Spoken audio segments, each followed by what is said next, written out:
السلام علیکم، میں ہوں سمیع ابراہیم اور آپ دیکھ رہے ہیں ہمارا یوٹیوب چینل۔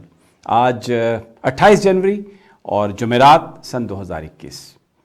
آج گفتگو کریں گے اس کتاب کے حوالے سے جو ISI کے سابق سربراہ جنرل اسد درانی اور را کے سابق سربراہ SK دلت نے لکھی کتاب، اور اس کتاب کا نام تھا اسپائی کرونیکلز، ISI را and the illusion of peace.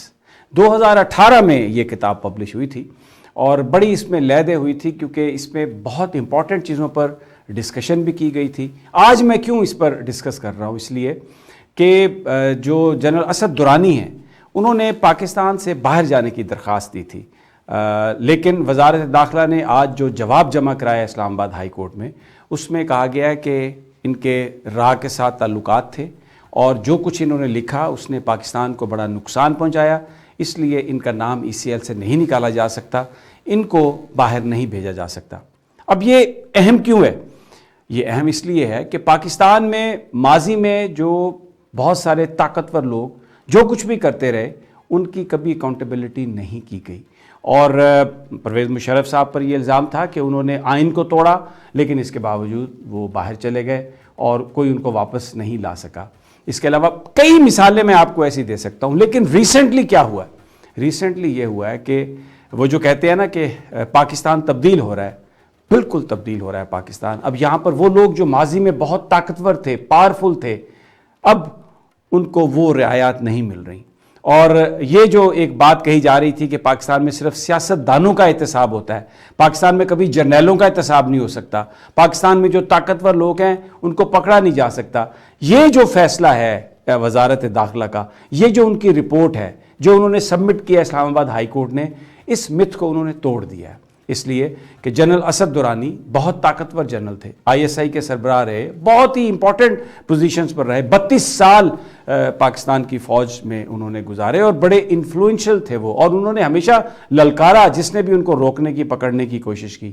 لیکن اب جنرل قمر جاوید باجوہ پاکستانی فوج کے سربراہ ہیں، پرائم منسٹر عمران خان ہیں، اکراس دا بورڈ اکاؤنٹیبلٹی کی بات ہو رہی ہے، اور جنرل اسد درانی ملک سے باہر جانا چاہ رہے تھے، لیکن ان پر شدید تحفظات کا اظہار کیا تھا GHQ نے بھی۔ کیونکہ میں تھوڑا سا آپ کو وہ کتاب جو انہوں نے لکھی اس کے حوالے سے میں آپ سے کچھ باتیں کر لیتا ہوں، آپ کی جو میموریز ہیں اس کو میں ریفریش کرتا ہوں۔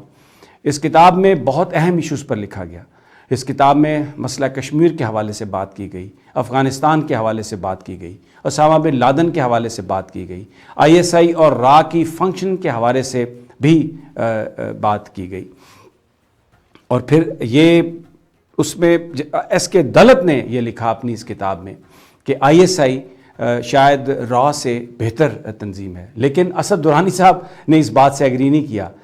ویری سرپرائزنگلی انہوں نے لکھا اس کتاب میں اپنا جو کمنٹس انہوں نے دیے، انہوں نے کہا کہ شاید ISI جو ہے وہ را سے بہتر نہیں ہے، شاید را جو ہے، جو بھارتی انٹیلیجنس ہے، وہ ISI سے بہتر ہے، کیونکہ را میں جو آفیسرز ہیں وہ را سے ان کا تعلق ہے اور وہ انٹیلیجنس آفیسرز ہیں، لیکن جو ISI میں ہیں وہ فوج کے آفیسرز ہیں، اس لیے شاید جو پرفارمنس ہے ان کی شاید اتنی بہتر نہیں ہے۔ ایک بڑی غلط بات، ایک فضول بات، ایک لغو بات، اس لیے کہ 80 کی دہائی میں جب سوویت وار لڑی جا رہی تھی تو ISI نے ہی مدد کی مجاہدین کی، اور وہ جو رشیا کو شکست دی اس کا کریڈٹ پوری دنیا ISI کو دیتی ہے، لیکن جناب SK درانی صاحب جو ہیں وہ یہ کہتے ہیں کہ نہیں، یہ جو را ہے وہ ISI سے بہتر ہو سکتی ہے۔ پھر انہوں نے ایک اور بات کہی، اسامہ بن لادن کی جو واقعہ تھا، جو آپریشن تھا ایبٹ آباد کا، اس میں انہوں نے یہ کہا کہ جو امریکن سیلز تھے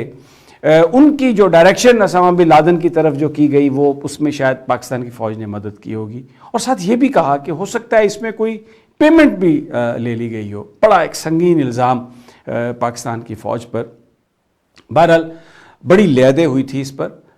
اسد درانی صاحب نے کسی غلطی کو نہیں مانا، انہوں نے کہا جی اچھا ایک اور چیز میں آپ کو بتاؤں، جب بھی کوئی پاکستان فوج کا ریٹائرڈ جنرل کوئی کتاب لکھتا ہے تو وہ اپنے اس کو وہ کلیئرنس اس کی ہوتی ہے GHQ سے، وہ جو مسودہ ہے، جو وہ چیز چھاپ رہا ہے، کیونکہ وہ سیکرٹ ایکٹس یہ بالکل آپ کو تابع کرتے ہیں کہ جو ہمارے جو خفیہ راز ہیں، ہمارے جو نیشنل سیکرٹس ہیں، ان کو کبھی بھی آپ نہیں ان پر اوپنلی بات کر سکتے، کھل کر بیان نہیں کر سکتے. اور آپ اگر کوئی کتاب لکھ بھی رہے ہیں تو آپ وہ جو مسودہ ہے وہ آپ بھیجیں گے، GHQ کو بھیجیں گے، وہاں پر اس کا معائنہ کیا جائے گا، اس کو ویٹ کیا جائے گا، اور اگر وہ چیزیں ٹھیک ہوئی تو پھر ان کو پبلش کرنے کی اجازت دی جائے گی. درانی صاحب نے ایسا کچھ نہیں کیا.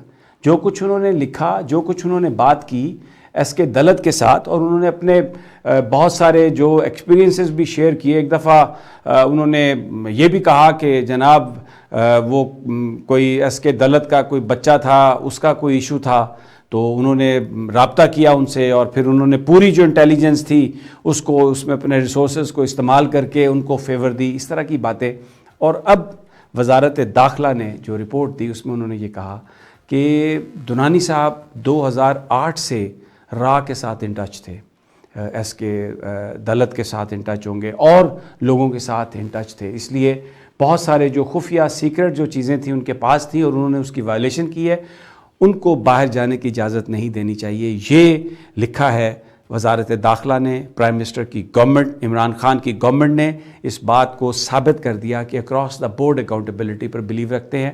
اور ماضی میں جو انٹچیبلز تھے، جو بڑے لوگ تھے، جو پتہ نہیں کیا کچھ انہوں نے کیا اور کبھی ان کی اکاؤنٹیبلٹی نہیں ہو سکی تھی، وہ دن اب گئے. اور اس سے ایک فائدہ یہ بھی ہوگا کہ یہ جو اعتراض کیا جاتا ہے پاکستان کے حکمرانوں پر، پاکستان کی عدالتوں پر، پاکستان کے اداروں پر، کہ جی آپ جو پاورفل لوگ ہیں، جو ملٹری کے لوگ ہیں، ان کی کوئی اکاؤنٹیبلٹی نہیں، ان کو پوچھا نہیں جاتا، ان سے بات نہیں کی جاتی.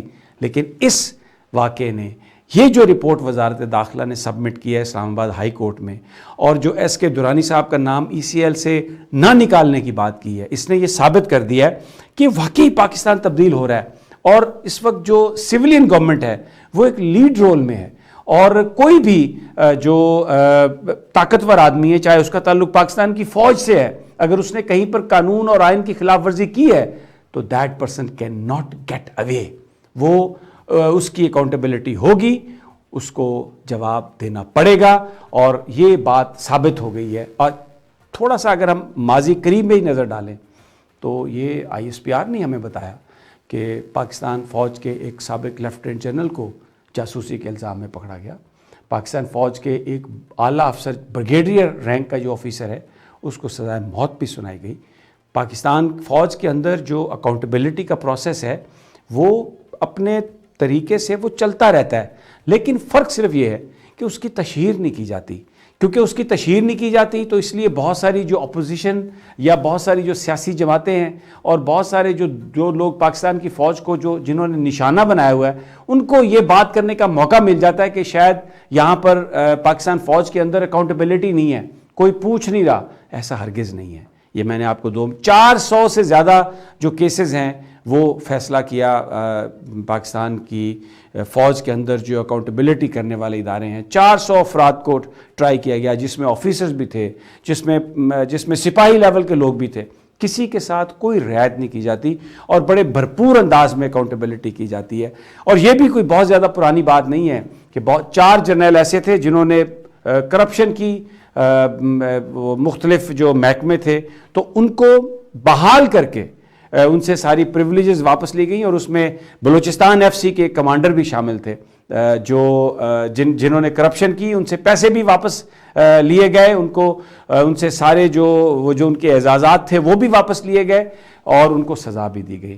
تو یہ جو وزارت داخلہ نے آج جو یہ بیان سبمٹ کیا ہے، جس میں درانی صاحب کے باہر جانے پر پابندی اور ان کا را کے ساتھ تعلق جو ہے وہ بتایا عدالت میں، لگتا ہے کہ اکاؤنٹیبلٹی کے دن آ چکے. اور وہ جو باتیں تھیں جس میں کہ پاورفل لوگ یا فوج کے لوگوں کا احتساب نہیں ہوتا، یہ جو پروپیگنڈا کیا جاتا تھا، وہ سارے کا سارا اب دم توڑ جائے گا، بالکل سب کے سامنے ہے.